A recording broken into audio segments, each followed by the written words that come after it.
క్రీస్తునాథుని యందు ప్రియ సహోదరి సహోదరులారా, 26వ సామాన్య ఆదివార ధ్యానాంశానికి మీకు స్వాగతం.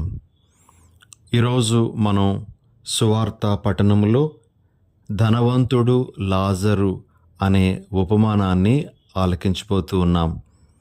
లూకా సువార్త 16వ అధ్యాయము 19 నుండి 31 వరకు ఉన్న వచనాలలో మనకు ఈ ఉపమానము కనబడుతుంది. గతంలో ఈ ధనవంతుని యొక్క ఏ పాపము అతడిని పాతాళంలో పడేసింది అనే విషయం గురించి మనము ధ్యానించి ఉన్నాం. ఈరోజు కొంతసేపు లాజరుకు సంబంధించి కొన్ని విషయాలను మనము ధ్యానించడానికి ప్రయత్నం చేద్దాం.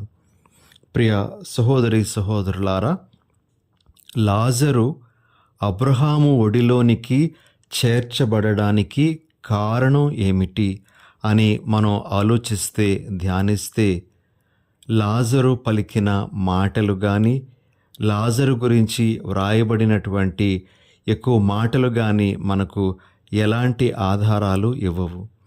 అయితే మనము ధ్యానపూర్వకంగా కొన్ని విషయాలను తెలుసుకోవడానికి ప్రయత్నం చేద్దాం.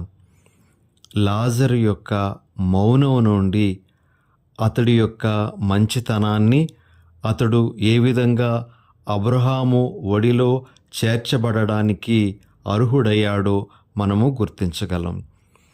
ప్రియ సహోదరి సహోదరులారా, ఈ యొక్క ధ్యానాంశంలో మనము లాజరు మౌనము మనకు నేర్పించే విషయాలను నేర్చుకోవడానికి ప్రయత్నం చేద్దాం. మొట్టమొదటిగా లాజరు యొక్క మౌనము మనకు ఏం తెలియజేస్తుంది అంటే, లాజరు ధనవంతుని చూసి అసూయ పడలేదు అనే విషయాన్ని మనకు తెలియజేస్తూ ఉంది. తానేమో కటిక పేదరికంలో ఉన్నాడు, అనారోగ్యంతో బాధపడుతూ ఉన్నాడు.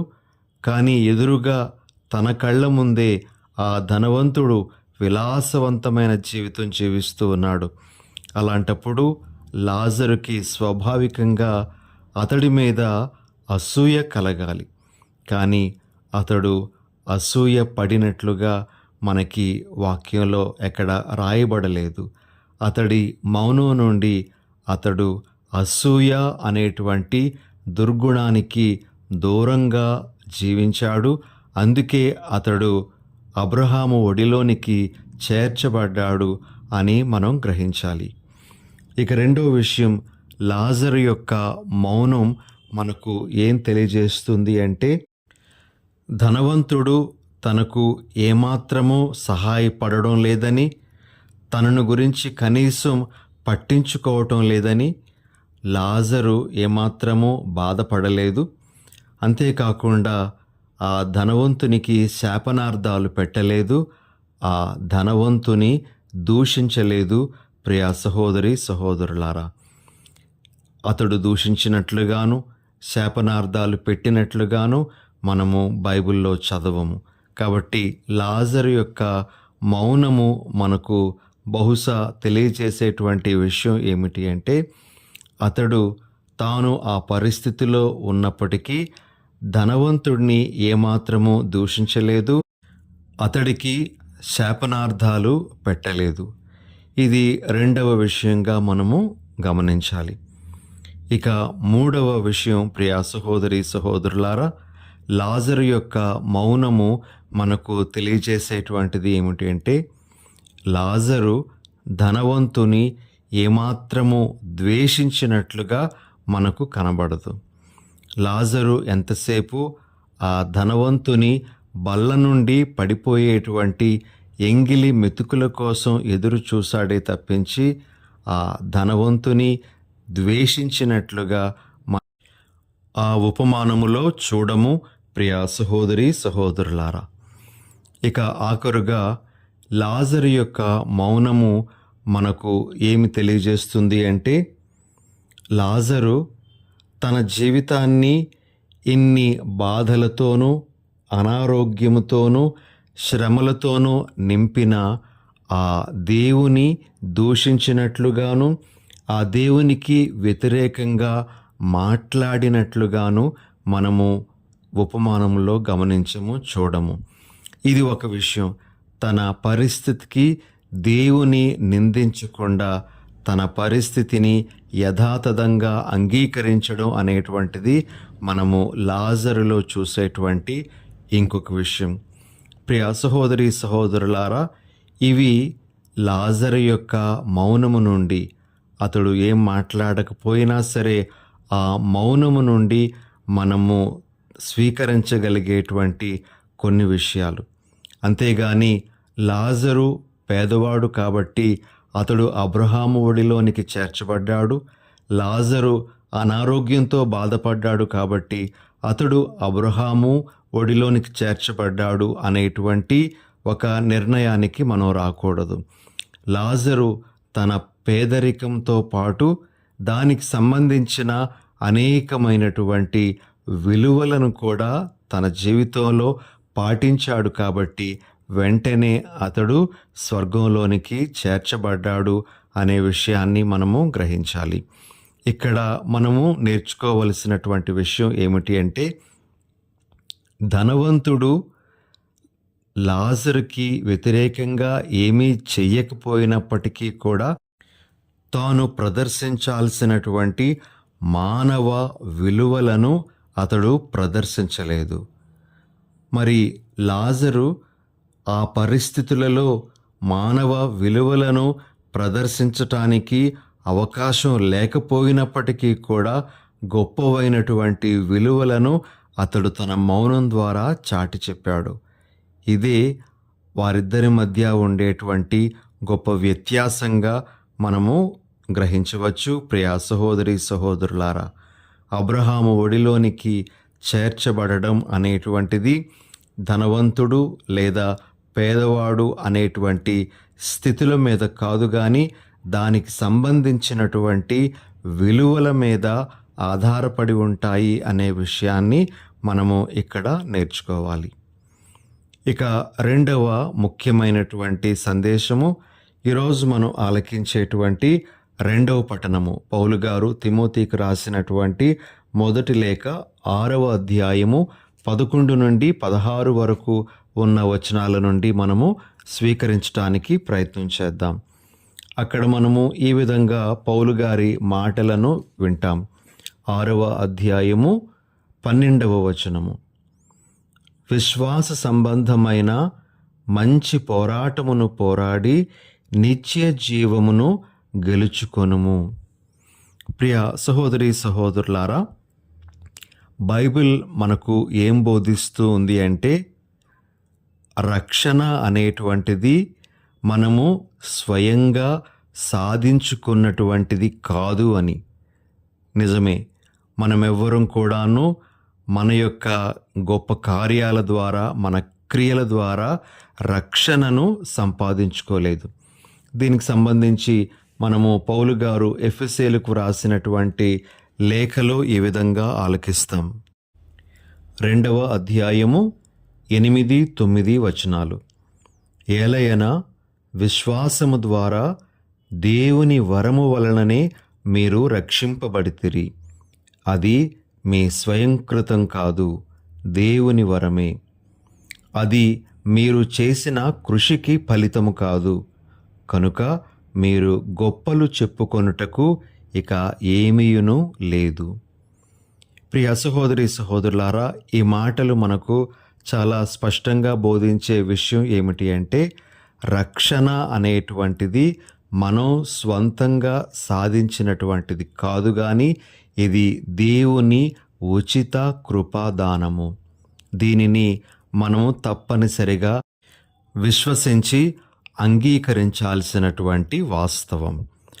అయితే ప్రియ సహోదరి సహోదరులారా, ఈ దేవుని రక్షణ అనేటువంటి దానిని మన పరిభాషలో అర్థం చేసుకోవడం ఎలా అంటే, ఒకసారి స్వర్గద్వారాలు మూసివేయబడినప్పుడు ఆ స్వర్గద్వారాలను తెరిచేటువంటి శక్తి కానీ, ఆ స్వర్గద్వారాలను తెరిచే యోగ్యత కానీ మనకు ఎవ్వరికీ లేదు. ఇది స్వయంగా యేసు ప్రభు తన యొక్క శిలువ శ్రమలు, మరణ పునరుత్థానాల ద్వారానే సాధించారు. మూసియున్న స్వర్గద్వారాలను తెరిచింది యేసు ప్రభు మాత్రమే. అందుకే యేసు ప్రభువే మన మార్గము, మన సత్యము, మన జీవము అని మనము ధైర్యంగా ప్రకటిస్తాం. అదేవిధంగా ప్రియమైనటువంటి సహోదరి సహోదరులారా, రక్షణ అనేటువంటిది మనము కోరితే మనకు ప్రసాదించబడినటువంటిది కాదు. అదేవిధంగా మన ప్రయత్నాలేవి ఫలించినప్పుడు దేవుడు మనకు సాధించినటువంటిది కూడా కాదు.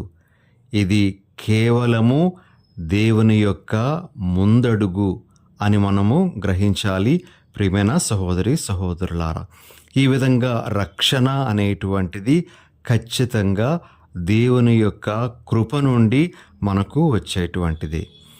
అయితే మనము గ్రహించాల్సినటువంటి విషయం ఏమిటి అంటే, మనకు ఈ రక్షణ అనేటువంటిది ఉచితంగా ఇవ్వబడినప్పటికీ కూడా, జ్ఞానస్నానం ద్వారా మనము అర్హత పొందుతున్నప్పటికీ కూడా, ఈ రక్షణలో భాగము పొందడానికి మనము చేయాల్సినటువంటి దానిని కూడా మనం చేస్తూ ఆ రక్షణలో అడుగు పెట్టాలి అనేదే ప్రభు యొక్క కోరిక. బైబిల్ మనకు బోధిస్తున్న విషయం కూడా అదే. దీనికి సంబంధించి కొన్ని వాక్యాలను మనము ఈరోజు పరిశుద్ధ గ్రంథం నుండి తెలుసుకోవడానికి ప్రయత్నం చేద్దాం. మొదటిగా ప్రియ సహోదరి సహోదరులారా, పౌలు గారు ఫిలిప్పీలకు రాసినటువంటి లేఖ 2వ అధ్యాయము 12వ వచనంలో ఈ విధంగా అంటారు: భయముతోనూ జాగరూకతతోనూ మీ రక్షణమునకై శ్రమింపుడు.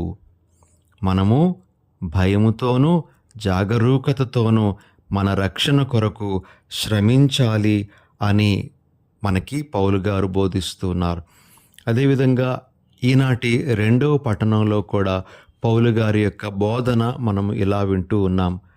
తిమోతికి రాసినటువంటి మొదటి లేఖ 6వ అధ్యాయము 12వ వచనము: విశ్వాస సంబంధమైన మంచి పోరాటమును పోరాడి నిత్య జీవమును గెలుచుకొనుము. మనం చేయాల్సినటువంటి యుద్ధం, మనం చేయాల్సినటువంటి ఆ పోరాటాన్ని మనము చెయ్యాలి అని పౌలు గారు మనకు బోధిస్తూ ఉన్నారు.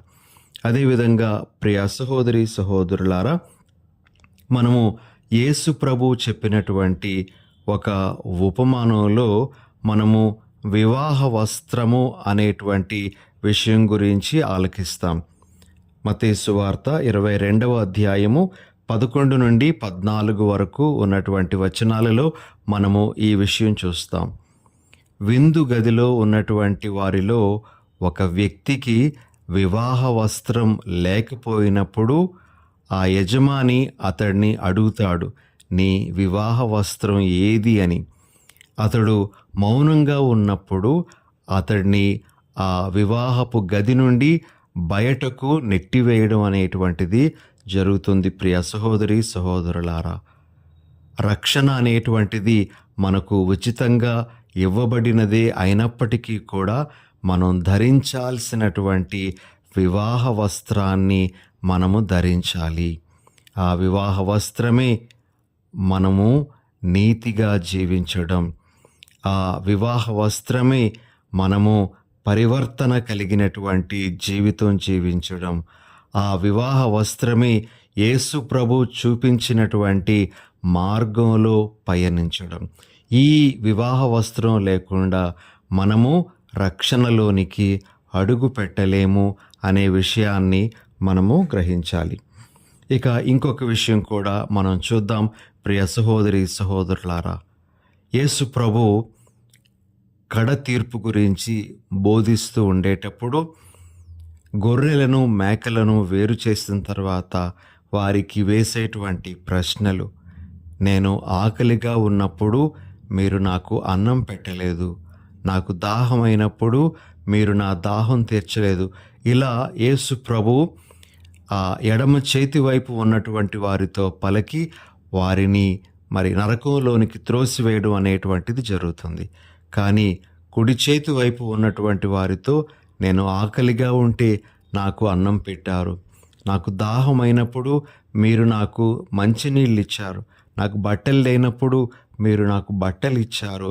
ఇదిగో ఇప్పుడు మీరు మీకోసం సిద్ధపరచబడినటువంటి ఆ స్వర్గాన్ని మీరు సొంతం చేసుకోండి అని వారిని ఆహ్వానించడం జరుగుతుంది. ప్రియ సహోదరి సహోదరులారా, ఇది యేసు ప్రభు స్వయంగా చెప్పినటువంటి ఉపమానము కడతీర్పు గురించి. అయితే ఆ స్వర్గంలో ప్రవేశించటానికి మనము ఈ లోకంలో జీవిస్తూ ఉండగా మన సోదరుల ఎడల మనకు ఉన్నటువంటి బాధ్యతలను మనం నెరవేర్చుకుంటూ వెళ్ళాలి. అలా నెరవేరుస్తేనే మనము నిత్య జీవితానికి అర్హులమవుతామనే విషయాన్ని ప్రభు మనకు తెలియజేస్తూ ఉన్నారు. కాబట్టి నిత్య జీవితము అనేటువంటిది మనకు ద్వారము తెరిచి ఉంచినటువంటి గృహం లాంటిది అయినప్పటికీ కూడా మనము ఆ ద్వారము గుండా లోపలికి వెళ్ళాలి అంటే మనము మరలా ద్వారాలు తెరవాల్సినటువంటి అవసరం లేదు, కానీ అక్కడకు చేరుకోవడానికి మనము శ్రమించాలి. మనము ఆ విధంగా శ్రమిస్తేనే నిత్య జీవితంలో అడుగు పెట్టగలము. మరి పౌలు గారు కూడా నేను మంచి పోరాటాన్ని పోరాడి తిని ఇప్పుడు నా కొరకై ఆ బహుమానము సిద్ధంగా ఉంది అని కూడా పౌలు గారు తిమోతికి రాసినటువంటి 2వ లేఖ 4వ అధ్యాయం 7వ వచనంలో చెప్పడం మనం వింటాం. కాబట్టి ప్రియ సహోదరి సహోదరులారా, ప్రభు తన శిలువ మరణ పునరుత్థానాల ద్వారా మనకు రక్షణను దయచేశారు, మనకు స్వర్గ ద్వారాలను తెరిచారు. అయితే అక్కడకు చేరుకోవడం అనేటువంటిది మన బాధ్యతగా కూడా మనం గుర్తించాలి. మనం చేసేటువంటి మంచి క్రియల ద్వారా ఆ ద్వారం అనేటువంటిది తెరవబడదు. అది ఇప్పటికే యేసు ప్రభు ద్వారా తెరవబడింది. అయితే మనము అక్కడకు చేరుకోవడానికి ప్రభువు చూపించిన మార్గంలో నడాలి. ఇలా నడిస్తేనే మనము స్వర్గాన్ని పొందగలము అనే విషయాన్ని ఈరోజు మనం మన మనసులో పెట్టుకోవాలి. ఈ విషయాలన్నీ మనము ధ్యానిస్తూ ప్రభు మనకు ఈ విధంగా ధ్యానించడానికి ఈ చక్కటి అవకాశం ఇచ్చినందుకు ప్రభువుకు వందనాలు తెలియజేసుకుంటూ ప్రభు యొక్క జ్ఞానములో, ప్రభు యొక్క మార్గములలో మనము పయనించడానికి ప్రయత్నం చేద్దాం. చిన్న ప్రార్థన చేసుకుందాం. దయగల సర్వేశ్వర, ప్రేమగల మా తండ్రి, మీ పరిశుద్ధ నామానికి స్తోత్రాలు. లాజరు మౌనం నుండి మేము ఎన్నో విషయాలు నేర్చుకోగలము అని ఈరోజు మీరు మాకు తెలియజేస్తూ ఉన్నారు. ధనము లేక పేదరికము అనేటువంటిది మమ్ములను స్వర్గానికి చేర్చుతూ కానీ దానికి సంబంధించినటువంటి విలువలు మేము మాలో అలవర్చుకున్నప్పుడే స్వర్గానికి మేము చేరగలము అనే విషయాన్ని మీరు మాకు తెలియజేస్తూ ఉన్నారు. అదేవిధంగా ప్రభువా, మేము మా యొక్క జీవితంలో ఏ విధంగా మా రక్షణ కొరకు భయముతోనూ జాగరూకతతోనూ శ్రమించాలో మీరు మాకు తెలియజేస్తూ ఉండగా ఆ విషయాన్ని కూడా మా మనసులో పెట్టుకొని మీరు సాధించినటువంటి ఆ రక్షణలో మేము అడుగు పెట్టడానికి కావలసిన యోగ్యతను, అర్హతను ప్రసాదించమని మా ప్రభువైన యేసు నామమున వేడుకొనుచున్నాము. ఆమెన్.